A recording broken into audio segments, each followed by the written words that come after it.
Salam sejahtera anda bersama saya Nala Huda dalam agenda Awani Asia.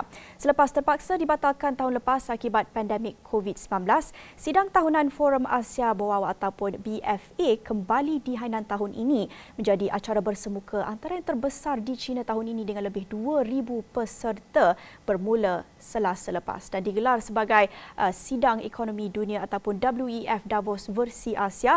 Ramai pemimpin politik dan industri hadir tahun ini, antaranya termasuk Presiden Xi Jinping yang merasmikan acara dengan ucap tamanya dan juga bersama dengan beberapa pemimpin pertubuhan antarabangsa lain seperti International Monetary Fund IMF. Dan kita nak lihat lebih lanjut forum ini yang dilihat sebagai usaha kerajaan China untuk mempamerkan ketersediaannya menuju ke arah pemulihan pasca pandemik. Tetapi antara persoalan yang timbul, apa pelan China untuk memacu pertumbuhan ekonomi, apa usaha lagi untuk memperkukuhkan hubungan bersama dengan negara lain seperti Malaysia, dan bagaimana Xi Jinping mentafsirkan kerjasama global dalam era pasca COVID-19. Ini antara persoalan yang akan kami kupaskan jam ini bersama dengan tetamu Dr. Oh Ihsan, Fellow Kanan Institut Perhubungan Antarabangsa Singapura, dan Zhang Hong, wartawan radio antarabangsa China. Terima kasih kepada kedua tetamu istimewa kita pada jam ini. Saya nak mulakan dengan Zhang Hong, kalau boleh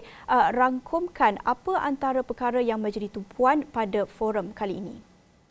Ya, sebenarnya kali ini saya rasa mengapa Forum Asia Bawah ini menjadi tumpuan, kerana ini boleh dikatakan merupakan satu persidangan atau mesyuarat antarabangsa yang pertama sejak pandemik berlaku yang boleh disertai oleh para peserta secara fizikal. Dan dulu kebanyakan itu macam forum atau persidangan meskipun diadakan tapi secara maya.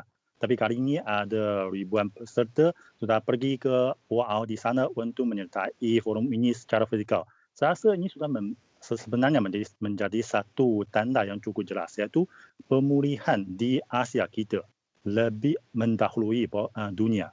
Jadi ini bukan hanya dalam macam wabak, sebenarnya juga dalam bidang ekonomi dan juga berbagai bidang lain. Dan dalam forum kali ini yang menjadi tumpuan adalah pentadbiran global, iaitu kita lihat sejak pandemik berlaku atau beberapa tahun kebelakang ini, dunia ini sebenarnya mengalami perubahan yang cukup besar.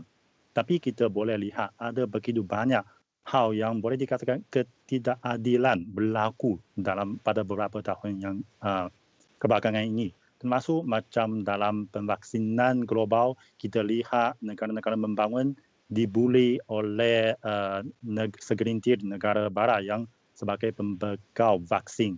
Dan juga kita boleh lihat macam syarikat-syarikat kita terus disekat oleh negara-negara barat dengan berbagai jenis alasan. Dan juga kita lihat ada rakyat di berbagai negara lain hingga mati kerana ada sekatan macam bahan perubatan atau vaksin dari negara-negara barat.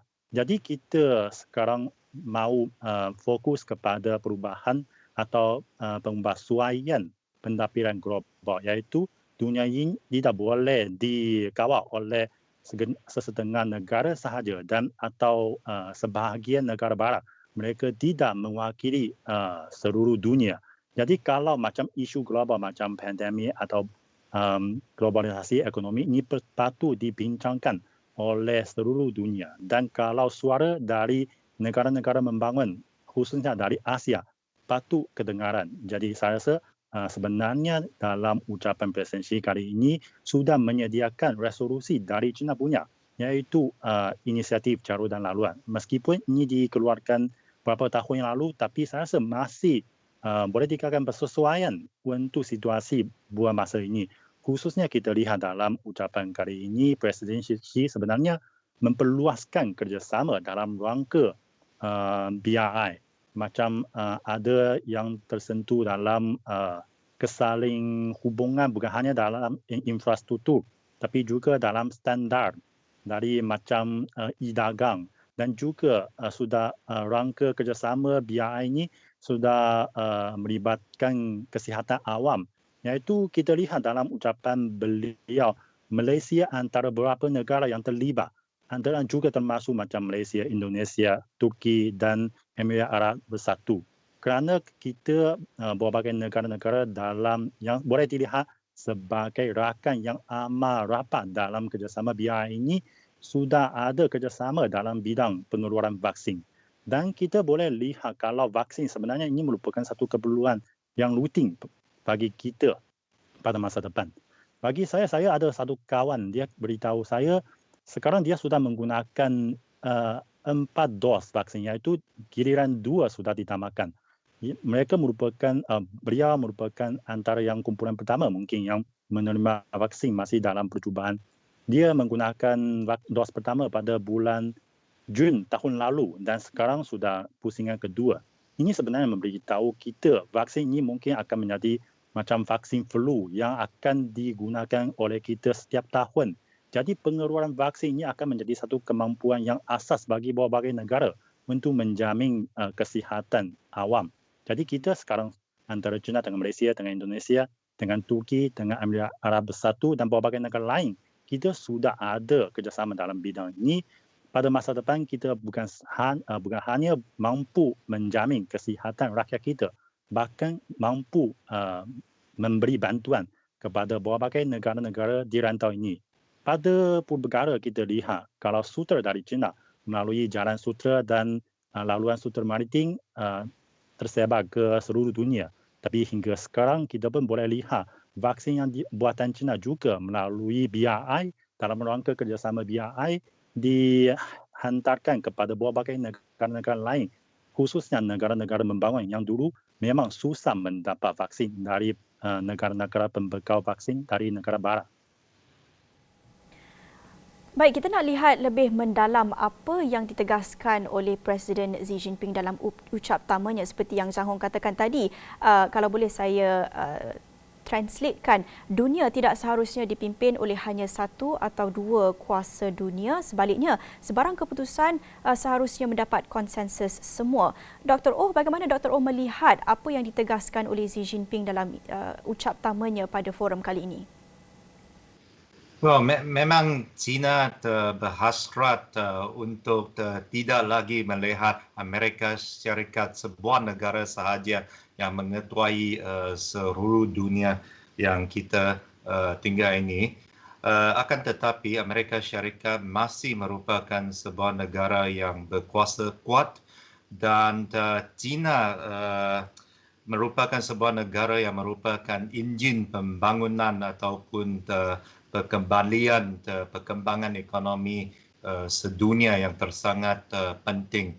Jadi bagi negara-negara seperti Malaysia, kita memang berhasrat bahawa negara-negara yang mempunyai kuasa-kuasa yang tersangat besar dalam bidang ekonomi dan bidang strategi dan sebagainya, mereka dapat mengetuahi ataupun membantu untuk memulihkan perkembangan ekonomi sedunia ini. Bagi China, dia ada apa yang dikatakan inisiatif BRI tersebut ataupun jaluran dan laluan. Jadi di bawah inisiatif BRI tersebut, kita mengharapkan bahawa negara China akan meningkatkan lagi pelaburan dana-dana daripada China ke negara-negara Asia Tenggara seperti Malaysia, seperti Indonesia dan sebagainya. Kerana negara-negara tersebut sekarang memang sedang dalam peringkat kemelesotan ekonomi. Jadi kita memerlukan lebih lagi pelaburan daripada China dalam pembinaan umum, dalam sektor-sektor swasta dan sebagainya.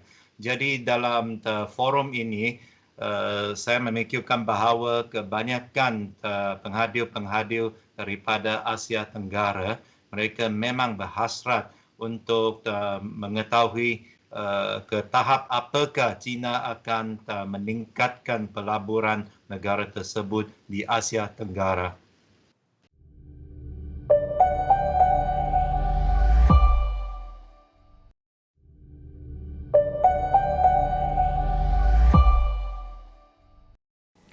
Dr. O bercakap tentang inisiatif jalur dan laluan ataupun BRI, Belt and Road Initiative ini.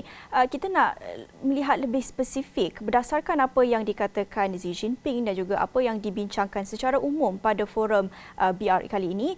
Bagaimana Dr. O melihat ada pembaharuan atau tidak dalam inisiatif Belt and Road kali ini? Apa yang kita boleh jangkakan dalam era pasca pandemik COVID-19 ini semakin banyak dan juga bagaimana penerimaan negara-negara di Asia Tenggara terutamanya Malaysia?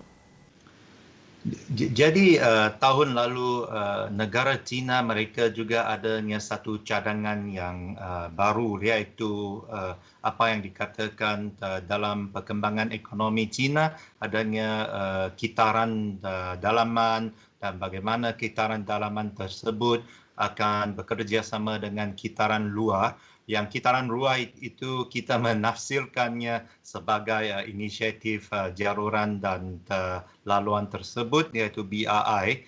Jadi kita bimbang tahun lalu bahawa umpamanya tiada forum Asia Boao tersebut dan sebagainya, bahawa inisiatif BRI tersebut masih hidup atau tidak. Jadi pada tahun ini dalam ucapan presidensi umpamanya, kita dapat melihat bahawa inisiatif BRI tersebut masih lagi sedang diperkembangkan, dan seperti apa yang saya katakan tadi, kita memang berhasrat untuk melihat perkembalian pelaburan China secara besar-besaran di Asia Tenggara. Okey, baik. Saya nak beralih kepada topik yang sedikit berbeza. Kita lihat BFA dianjurkan minggu ini yang mungkin secara koinsiden ataupun tidak, kita turut menyaksikan minggu ini sambutan Hari Bumi pada 22 April yang juga menandakan permulaannya sidang kemuncak iklim ataupun Global Climate Summit yang dianjurkan Amerika Syarikat. Dan kita nak lihat isu-isu perubahan iklim dan isu pelepasan karbon yang juga disentuh pada forum Asia Boao ini, BFA. Dan kita nak, ini persoalan yang saya nak tujukan kepada Zhang Hong. Sejauh mana kerajaan China serius dalam menangani isu alam sekitar, isu perubahan iklim? Apa mungkin perbezaan idea ataupun penyelesaian yang dibawakan China sedikit berbeza daripada Amerika Syarikat, seperti yang Zhang Hong katakan tadi, berhubung dengan kerjasama global, idea-idea multilateralism itu mungkin idea yang dilontarkan China agak berbeza. Berhubung dengan isu alam sekitar pula, bagaimana? Apa peranan yang ingin dimainkan kerajaan China di sini? Ya, sebenarnya China juga sudah menyertai sidang kemuncak perubahan iklim yang dianjurkan oleh Amerika Syarikat. Dan ini sudah memperlihatkan iaitu China memang berminat untuk bekerjasama dengan Amerika Syarikat dalam bidang ini kerana ini merupakan satu isu global akan membawa pengaruh atau impak kepada kaum manusia di seluruh dunia. Jadi kalau bagi China, sebenarnya dalam perhimpunan PBB dulu, Presiden Xi sudah mengeluarkan satu perjanjian iaitu pelepasan karbon China akan mencapai puncak pada tahun 2030 dan seterusnya 30 tahun selepas itu, iaitu pada tahun 2060 pelepasan dan pengeluaran dan pengurangan karbon di China akan mencapai seimbang. Ini hanya menggunakan 30 tahun saja. Sebenarnya ini merupakan satu proses yang cukup pendek. Bahkan ini merupakan satu cabaran yang bukan mudah untuk diwujudkan. Dan ada pakar-pakar antarabangsa menilaikan ini merupakan berita yang paling menarik dalam bidang perlindungan alam sekitar dalam 10 tahun ini. Bahkan ada pakar antarabangsa mereka menyifatkan mungkin hanya China boleh mampu mencapai atau mewujudkan matlamat macam ini kerana dalam 30 tahun akan perlu mencapai itu seimbang, iaitu pelepasan dan pengurangan pelepasan karbon. Ini bukan hanya perlu ada deka yang kukuh, perlu juga ada peruntukan yang cukup besar, perlu ada perubahan yang cukup besar terhadap struktur tenaga yang sedang digunakan di China. Kalau bagi sekarang kita tahu kebanyakan atau penggunaan macam alam batu atau berbagai tenaga yang kurang bukan yang bersih, masih menduduki sebahagian yang cukup besar di China punya. Dan kalau tenaga ini merupakan satu penjana penting bagi pembangunan ekonomi China pada masa depan. Jadi untuk mewujudkan sasaran atau perjanjian yang sudah dikeluarkan, China perlu secara besar mengubah suaikan struktur penggunaan tenaga di negara ini. Pada masa depan semakin banyak tenaga bersih akan digunakan. Dan ini saya rasa memang akan menjadi sumbangan yang paling besar bagi China untuk menyelesaikan itu isu macam pelepasan gas hijau atau perubahan iklim di global. Dan kita amat gembira kita lihat setelah dulu kerajaan Donald Trump melarikan diri dari berbagai perjanjian atau protokol perlindungan iklim global. Sekarang kerajaan Joe Biden dia amat aktif untuk memulihkan berbagai perjanjian tersebut. Bahkan kali ini pun menganjurkan satu sidang kemenja khususnya untuk membuat persiapan untuk sidang kemenja PBB nanti akan diadakan mengenai perubahan iklim. Dan saya rasa kalau bukan dari macam forum atau persidangan kemenja yang dianjurkan, dunia masih mahu melihat itu tindakan yang benar-benar yang dilaksanakan oleh Amerika Syarikat. Kita lihat justru dalam 5 tahun yang lalu, iaitu Amerika Syarikat menarikan diri daripada perjanjian Paris. Kita lihat kalau pelepasan gas rumah hijau dulu sudah menyaksikan satu penurunan, tapi dalam 5 tahun kebelakang ini dia meningkat lagi. Jadi saya rasa bagi Amerika Syarikat, kita amat mengeluarkan kenyataan atau sikap yang dikeluarkan oleh kerajaan Joe Biden, tapi kita lebih menanti-nantikan apa akan dilaksanakannya. Baik, banyak lagi yang kita nak kupaskan selepas ini, tapi kita akan berhenti seketika, kembali selepas ini.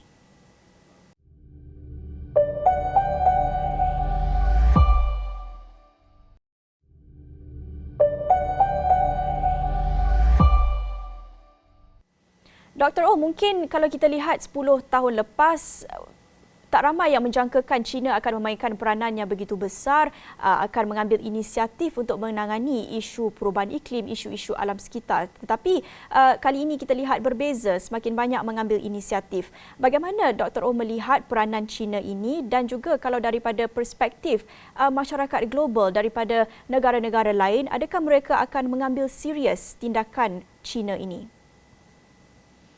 China merupakan sebuah negara membangun sesama dengan kebanyakan negara-negara di dunia ini. Jadi dalam proses pembangunan China, dahulunya mungkin mereka juga mengalami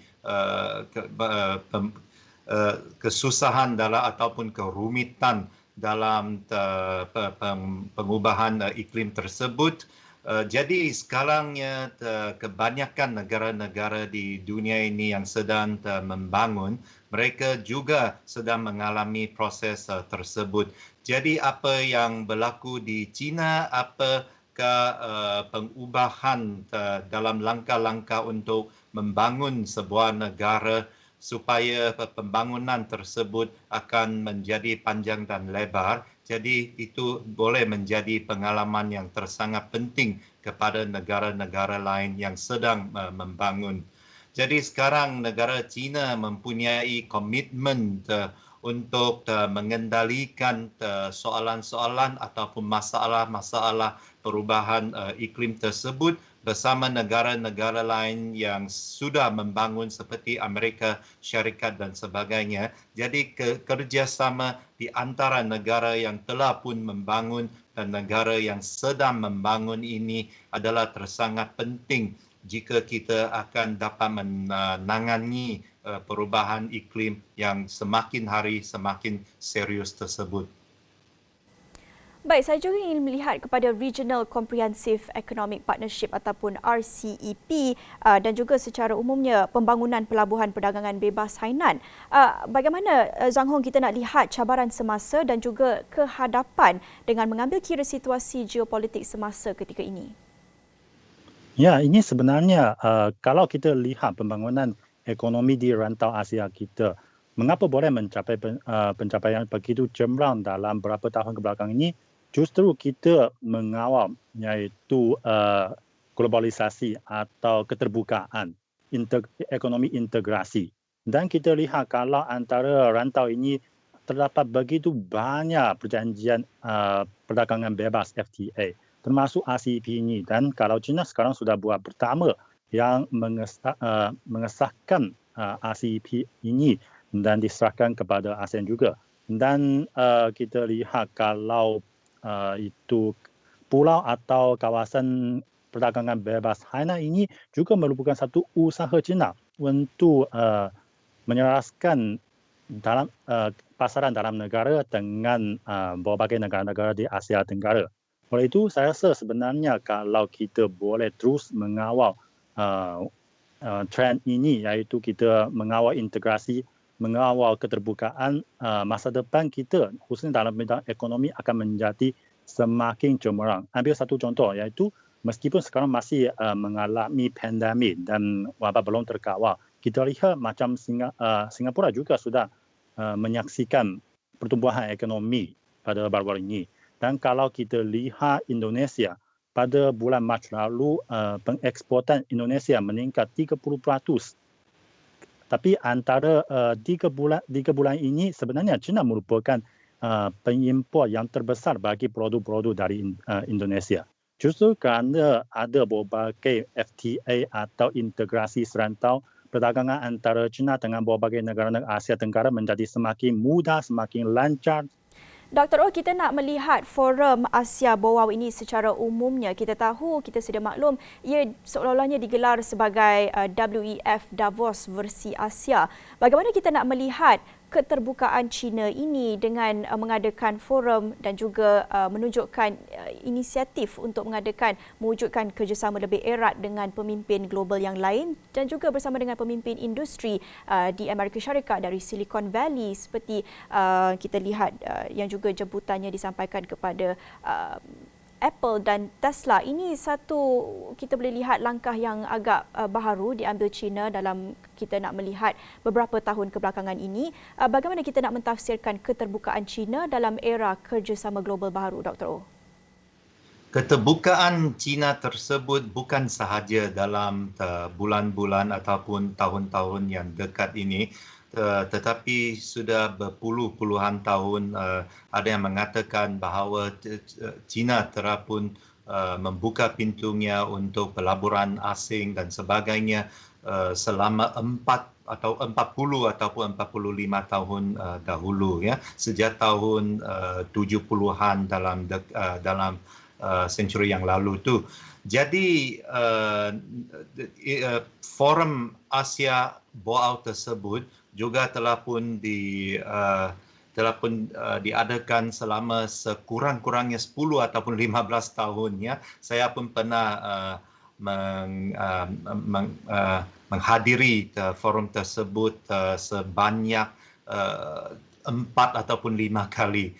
Dalam tahun ini saya juga dijemput untuk menyertai sebuah sesi yang tertutup yang menangani isu-isu seperti apa yang dikatakan tadi, iaitu pelabuhan perdagangan bebas Hainan dan juga RCEP tersebut. Jadi keterbukaan China ini memangnya sangat penting kepada negara-negara jirannya di Asia Tenggara seperti apa yang dikatakan Malaysia, Indonesia, Singapura dan sebagainya. Jadi kita masih lagi berhasrat bahawa China akan membuka pintunya untuk pelaburan asing dan juga pedagang-pedagang China akan datang lagi melabur di negara-negara Asia Tenggara seperti Malaysia, Singapura dan sebagainya. Baik, terima kasih Dr. Oh Ihsan, Fellow Kanan Institut Perhubungan Antarabangsa Singapura dan juga Zhang Hong, wartawan radio antarabangsa China, sedikit sebanyak mengulas mengenai signifikannya Forum Asia Bawau BFA yang kembali di Hainan bermula Selasa lepas, bercakap tentang keterbukaan dan juga idea-idea multilateralism yang dibawa dan diangkat Presiden Xi Jinping dalam ucap tamanya ketika forum ini. Terima kasih kepada kedua-dua tetamu pada jam ini dan saya kira itu sahaja perkongsian saya berhubung dengan BFA pada jam ini dalam agenda Awani Asia bersama saya Naila Huda. Salam hormat.